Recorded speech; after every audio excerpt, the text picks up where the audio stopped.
Quanto mais eu leio sobre soundbars e a rápida evolução que esses sistemas de som vêm apresentando nos últimos anos, mais eu mudo a minha opinião sobre eles. Há 5 anos eu montei na minha casa um home theater 7.1.2, um receiver da Onkyo e um conjunto de caixas da Kiplich, uma experiência surround imersiva e, claro, com Dolby Atmos. Afinal, não à toa eu falo tanto sobre esse assunto aqui no canal. Você precisa experimentar mais do que entender para sentir as diferenças de um som mais imersivo. Aí vem a pergunta que eu vou tentar responder hoje.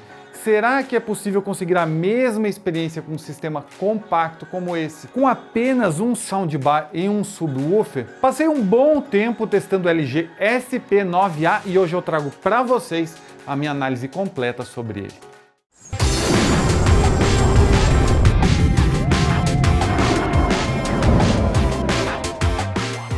Se você ficou curioso por causa da introdução, deixo aqui claro que não é nada fácil montar um sistema de home theater dedicado com caixas de alta qualidade aqui no Brasil. Pelo menos não foi fácil para mim.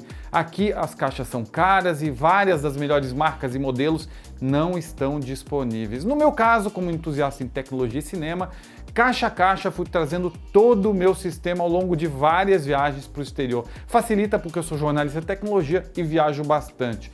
Primeiro veio o receiver da Onkyo e a caixa central. Depois eu trouxe 2 caixas de estéreo e o subwoofer. Na sequência, 2 viagens, cada uma delas trazendo 2 caixas para o surround. E nesse ponto eu já tinha um sistema de 7.1 belíssimo. 6 meses depois comprei 2 módulos dedicados da Kiplich para Dolby Atmos. Foram umas 5 viagens e até mesmo o Diego, o carequinha das views, me ajudou nessa epopeia. Acho importante fazer essa menção por essa ser a minha primeira análise de um soundbar. Se falta base para comparação dentro desse segmento, ao menos tenho uma boa experiência em pesquisa, montagem e no uso do meu home theater pessoal, o qual escolhi, montei e configurei sozinho. Dito isso, se você acompanha o canal, já deve ter percebido que eu geralmente interajo com a galera nos comentários. Então bora conversar, galera. Deixa aí embaixo os seus comentários sobre essa análise, dúvidas, etc. Se eu não souber, provavelmente vai ter alguém para ajudar e contribuir e assim todo mundo sai ganhando. Mas chega de papo furado e bora para análise. O LG SP9A que está aqui atrás é um soundbar compacto com construção rígida, apesar de usar bastante plástico. Deixa o metal para as grelhas frontal, na lateral e na parte superior, onde estão posicionadas as caixas verticais. São 2 portas HDMI 2.1, sendo uma eARC, uma entrada digital para cabo óptico e uma porta USB 2.0 com 5 volts para você plugar um pendrive ou algo do gênero. São 7 canais de áudio, sendo caixa central, 2 caixas estéreo, 2 surround na lateral, responsáveis pelo som que circula o ambiente e simula o som que acontece ao redor do telespectador, e 2 caixas na parte superior que jogam o som de forma angulada para o teto, chegando até o sofá. Essas caixas são responsáveis pelo som que se desloca na vertical, efeito presente no Dolby Atmos e no DTS-X. Todas as saídas somadas prometem preencher totalmente a sua sala com o som se deslocando pelo ambiente conforme a ação se desloca pela tela. É o conceito de som baseado em objetos, o que a LG chama de som de cinema. Para complementar o conjunto, tem ainda um subwoofer wireless que se conecta à barra de som através de Bluetooth de baixa energia. Essa conexão acontece automaticamente assim que você pluga o subwoofer na tomada. O sub é todo construído em plástico com tecido na parte frontal.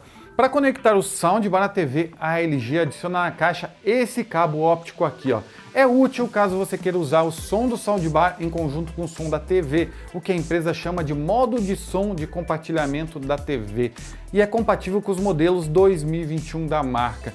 Mas usando o cabo óptico, você perde o Dolby Atmos, já que falta largura de banda para usufruir dos metadados do som tridimensional da Dolby. A dica aqui é ignorar totalmente o cabo óptico e comprar um cabo HDMI 2.1 à parte. O SP9A vem ainda com esse controle remoto aqui, ó. Ele é bem simples e facilita a instalação e os comandos para usuários mais leigos. Apesar de útil, o controle provavelmente ficará de lado, já que você consegue ajustar o volume pelo controle remoto da própria TV e demais ajustes direto no seu celular. Aliás, o LG Soundbar App é onde você irá customizar a sua experiência. É onde a mágica acontece. Seria lindo se isso já estivesse integrado ao app ThinQ. Mesmo assim, o novo app da LG é super bem-vindo. Ali você pode fazer uma calibração do som para melhor distribuição de acordo com o seu ambiente através de inteligência artificial, consegue ajustar os níveis de cada caixa individualmente, ajustar os modos de som de acordo com a fonte de conteúdo, entre outras opções. Nos meus testes, o app se mostrou muito funcional, com alguns problemas de conexão ocasionalmente. O AI Room Calibration é interessante e melhorou o som do nosso estúdio, mas eu esperava um pouco mais. Como a TV não está centralizada no estúdio e o efeito de Surround e de Dolby Atmos usam o som rebatido, seria legal se houvesse uma compensação um pouco maior em relação às distâncias variadas do dispositivo para a parede. Houve melhora sim, mas podia ser um pouco melhor. Se você plugar o Xbox Series X na porta HDMI adicional do Soundbar, o Pass-Through vai funcionar, mas apenas em 4K 60. Ele não consegue rodar 4K 120. Nesse caso, mais vale ligar o videogame a uma porta HDMI 2.1 na sua TV, caso ela possua, desfrutando assim 4K a 120 frames. Já se você planeja plugar um Media Player para rodar conteúdo com Dolby Atmos e sem perder o Dolby Vision, devido ao Soundbar ser compatível com essa tecnologia, basta plugar o dispositivo no HDMI adicional do Soundbar e você terá ambas as tecnologias da Dolby. A conexão do Soundbar com a TV sempre deve ser feita usando a porta HDMI eARC do Soundbar na porta correspondente da sua TV. Sendo assim, ao configurar a TV por Pass-Through, você garante a passagem do Dolby Atmos em conteúdo adicional. O legal é que, como o Soundbar possui uma pequena tela frontal, você terá uma confirmação visual do áudio espacial. Ao invés de aparecer na sua TV, vai aparecer no Soundbar. Atualmente, Netflix, HBO Max, Disney Plus e Apple TV Plus trazem inúmeros filmes e séries com Dolby Atmos e todos rodaram perfeitamente nos meus testes. A essa altura, a pergunta que vocês devem estar se fazendo é: como será a experiência de Dolby Atmos aqui no SP9A? Bom, eu já tenho ouvido treinado para Dolby Atmos, então costumo ser bem exigente. Assistindo a filmes como Matrix, para citar um exemplo que está em alta devido à recente continuação que ainda está nos cinemas, o Matrix original foi remasterizado em 2018, ganhando uma versão com Dolby Vision e Atmos. A cena em que os helicópteros se chocam ou quando o Neo desvia das balas, um clássico, você percebe claramente a imersão, os efeitos do Surround e do Dolby Atmos. A experiência foi realmente interessante. Claro que não chega ao nível de um sistema com boas caixas dedicadas, mas não faz feio. A experiência está ali, a espacialidade fica evidente em cenas em que algo cai ou sobe na cena, o conceito de som baseado em objetos funciona, apesar da ausência de caixas dedicadas. Traçando um paralelo, eu diria que TVs com Dolby Atmos trazem um gostinho do potencial da tecnologia, apesar de usar a tecnologia de forma virtualizada. Já o Soundbar leva isso para um estágio em que você já sente um efeito real, com uma percepção muito maior de profundidade. Por fim, em um sistema com caixas dedicadas, é onde você de fato se transporta para dentro da ação. Claro, isso tem um custo. Boas caixas dedicadas para produzir esse efeito, somado a um receiver compatível, faz a brincadeira passar facilmente dos R$10.000. Para poucos, certamente. Uma possibilidade para aumentar a imersão aqui do SP9A é adicionar um kit SP-K8-S, com duas caixas satélites que se conectam via wireless ao Soundbar, criando assim um sistema 7.1.2 e, claro, mais envolvente. A má notícia é que, infelizmente, esse kit não está disponível no Brasil. Bom, e como fica a potência desse conjunto? Vocês me questionaram bastante isso nos comentários do unboxing, onde eu mencionei o que a LG fala, que ele possui 520 watts de potência RMS. De fato, são 300 watts no Soundbar e 220 watts de potência RMS no subwoofer. Como o Soundbar possui 7 speakers, esses 300 watts são distribuídos da seguinte forma: 40 watts na caixa central, 40 watts em cada saída estéreo e mais 40 em cada uma das surround, sobrando assim 50 watts nas caixas superiores, que são responsáveis pelo som direcionado no teto, que rebate, chega no sofá, criando o efeito tridimensional do Dolby Atmos e do DTS-X. Aqui entramos na controvérsia que vocês apontaram no unboxing. Aliás, se você não viu o unboxing do SP9A, aproveita, já está com mais de 200 mil views, eu tiro o soundbar da caixa, configuro ele, mostro como usar o Dolby Atmos no seu app de streaming favorito, vale a pena uma conferida, eu vou deixar o card aqui em cima, beleza? Voltando à polêmica.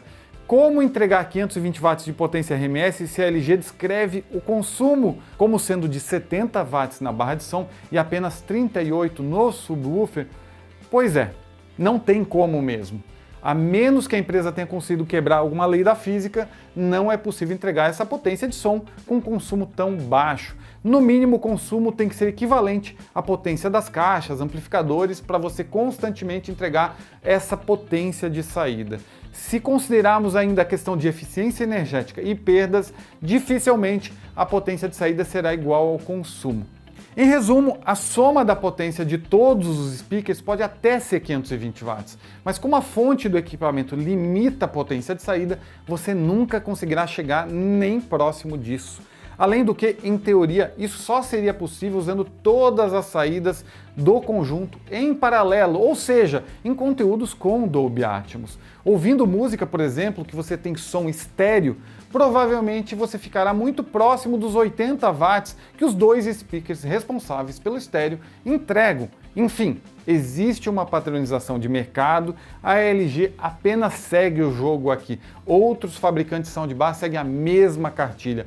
Prometo retomar esse assunto em outro vídeo no futuro, beleza? Lembrando ainda que potência está mais relacionado à capacidade máxima, ao volume máximo que esse conjunto tem a oferecer, não necessariamente a qualidade de áudio, e que ter caixas superdimensionadas faz que você não precise usar elas no limite. Dessa forma, diminui a chance de apresentar distorções. Mas e como será em qualidade de áudio aqui no SP9A? Bom, de forma geral, eu achei um sistema bastante equilibrado. Entrega o que promete, ao menos no meu perfil de uso. Mas, claro, notei algumas distorções nos diálogos em alguns filmes quando o volume passa dos 90 decibéis, o que certamente pode comprometer um pouco o conceito de som de cinema em casa, já que o som de cinema geralmente pode chegar aos 120 decibéis e o SP9A até entrega esse volume. Mas ao menos para mim surgiram distorções. Chamei uma galera da redação para opinar e teve gente que não percebeu. Som é pessoal, então é difícil cravar. Outro ponto que vale mencionar é que a experiência varia muito de acordo com o tipo de conteúdo que você está consumindo no SP9A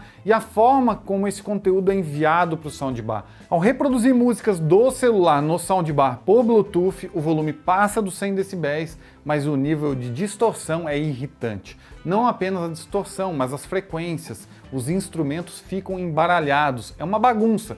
Já em volumes moderados isso não acontece. Felizmente isso pode ser evitado se você for ouvir músicas pelo Spotify, por exemplo, mas nesse caso a melhor opção é sem dúvida ouvir músicas via Wi-Fi. A largura de banda é maior, o consumo de energia é menor e a qualidade aumenta e muito, principalmente usando Wi-Fi em conjunto com o modo Meridian. Aqui vale um adendo. A LG sabe que ela não é perita em áudio e foi buscar na empresa inglesa, especializada em áudio digital, a qualidade e sofisticação que ela não tem na área. Mais ou menos da mesma forma que a Samsung fez com a AKG. A única diferença é que enquanto a LG fez uma parceria com uma empresa de renome em áudio, a Samsung comprou uma empresa de renome. Mas voltando ao modo Meridian, ele permite que o soundbar receba uma música estéreo criada para ser reproduzida em apenas 2 canais e faz um upmixing. Que palavrão é esse?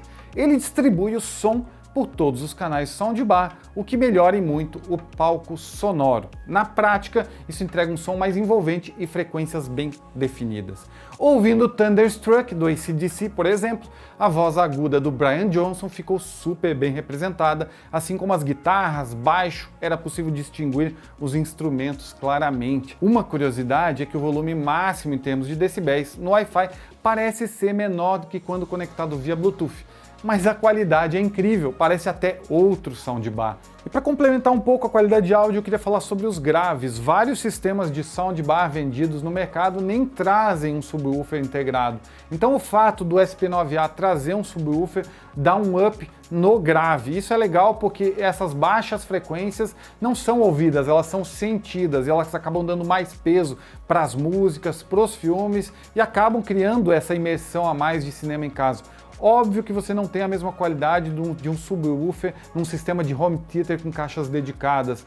Mesmo assim, eu senti que ele conseguiu entregar boa qualidade, principalmente em volumes médios e altos, tanto em música quanto filmes. O SP9A possui ainda suporte a som Hi-Fi em alta definição e sem perdas, ou seja, você consegue reproduzir faixas com 24 bits de taxa de amostragem a 192 kHz. Para isso você vai ter que transmitir o som por Wi-Fi mesmo, e não é qualquer serviço que suporta isso. Uma dica é testar o Tidal no modo Hi-Fi. A assinatura é mais cara, mas você vai ter um som em maior definição. Já em termos de filmes, e convenhamos, aqui estamos falando da razão de existir de um soundbar, o portfólio de codecs disponível tanto para Dolby quanto DTS me agrada bastante. Filmes com Surround usam Dolby Digital e o DTS Digital Surround, ou mesmo o DTS HD Master Audio. Já para o som espacial tem o DTS-X e o Dolby Atmos, rodando por Dolby Digital Plus, no caso do serviço de streaming, ou com Dolby True HD sem perdas, se plugado em um Blu-ray Ultra HD direto no soundbar.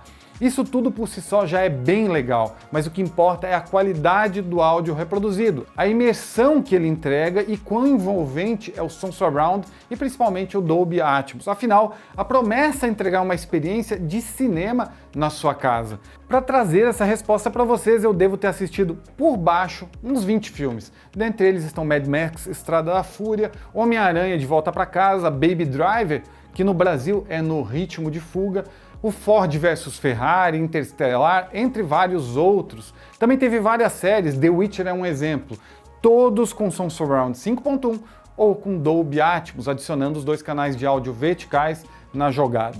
Vale mencionar que as características do nosso estúdio estão longe do ideal para a reprodução de Dolby Atmos, seja ele com caixas dedicadas ou que seja, já que possuímos espuma em todo o teto para melhoria da qualidade acústica, o que dificulta principalmente a reverberação do som. Elas absorvem o som para evitar o eco. Dessa forma, seria difícil cravar um veredito baseado em testes exclusivos nessa condição. Por isso, também testei o conjunto e assisti boa parte desse conteúdo na minha casa, em um ambiente que remete ao uso de uma pessoa comum. Além disso, na minha última viagem para o exterior, no começo de dezembro, eu pude testar esse soundbar em uma sala acústica projetada para testes de equipamento de áudio. Visitando a Best Buy, eu dei uma de louco e disse que eu estava interessado em comprar o SP9A. Não me julguem, a ideia era ver como ele se saía em um ambiente ideal. Nessas condições eu gostei muito do resultado, o que deixou claro para mim que o som rebatido é sim uma possibilidade viável. Já no estúdio eu consigo identificar o som tridimensional, mas o Dolby Atmos não fica tão melhor que a experiência que eu tenho com a LG G1 por si só. Claro, ela também fica limitada pelas mesmas condições, afinal ela também trabalha com som rebatido. Já na minha casa, onde o pé direito é normal, mas sem essa espuma acústica que a gente tem aqui no estúdio, o Dolby Atmos se saiu muito bem, com os efeitos sendo visíveis e o nível de imersão, principalmente nos filmes citados anteriormente, muito bom. Mas ainda assim, visivelmente abaixo do que em um ambiente ideal. É como eu sempre brinco, depois que você viu ou ouviu algo de qualidade, é difícil desver ou desouvir. Pois é, não tem jeito. Na prática, fazendo uma análise de todos os cenários, acho que consigo cravar que o LG SP9A é um ótimo soundbar, entrega o que promete, mas não é para qualquer um. Se você gosta de ouvir músicas e filmes no talo, em um volume que certamente deixa o vizinho no apartamento de baixo incomodado, esse talvez não seja o soundbar para você. Ou mesmo se a sua sala for muito grande ou muito irregular, nesse caso o som rebatido pode te deixar na mão. Ah, tem outro ponto fraco que vale a menção aqui, é o nome do produto. Fala sério, LG, SP9A, SP9YA na gringa ou SP8KS para as caixas satélites? Bora simplificar. Olha a concorrência, Sennheiser Ambio. É um dos principais produtos do mercado, é simples, é direto, sem firula, fica a dica. De qualquer forma, o LG SP9A é um passo na direção certa. Compatibilidade perfeita com as TVs da marca, múltiplos ajustes e possibilidades de codec. Alexa, Chromecast integrado, você também tem o som com alta fidelidade, afinal tem Meridian aqui dentro. Claro, o som do Dolby Atmos, afinal a LG é uma das maiores incentivadores das tecnologias da Dolby, o que tem se provado uma decisão extremamente acertada com o passar dos anos. Não tenho muito como comparar com outros modelos, mas estou muito curioso para testar, por exemplo, o JBL 9.1, que é na verdade um 5.1.4 com 4 caixas fazendo o som rebatido. Porém, ele é bem mais caro que esse modelo aqui que a gente está testando. A Samsung também tem um belíssimo modelo no Q950A, um sistema 11.1.4, mas que leva o preço para casa dos 6 a 7 mil reais. Tudo considerado, o SP9A acaba sendo um bom sistema de som all-in-one, compacto, elegante e que sim, podia custar mais barato, apesar que enquanto eu gravo esse vídeo, ele chegou no menor preço histórico, está saindo por R$ 2.800 na Fast Shop. É um excelente preço e uma boa pedida para ambientes pequenos e médios, sobretudo associado às TVs da própria LG. Bom, galera, conforme eu já mencionei, esse foi o meu primeiro vídeo, minha primeira análise de um soundbar. Eu sei que não foi perfeita e eu quero ouvir as críticas, sugestões de vocês aqui embaixo nos comentários. O ano está começando, esse é o nosso primeiro vídeo aqui no canal. Amanhã mesmo eu embarco para a CES, uma maior feira de eletrônicos de consumo em Las Vegas, e já devo conferir os lançamentos nessa área, tanto de JBL, LG, Samsung, devo trazer aqui para vocês, são marcas que estão presentes e ativas aqui no Brasil, então por isso a gente foca mais nelas. Opiniões? Deixa aqui embaixo, são sempre bem-vindas, sendo críticas, elogios, não importa. Eu sou Jackson Boing e fico por aqui, um abraço para vocês e que todos tenhamos um ótimo 2022.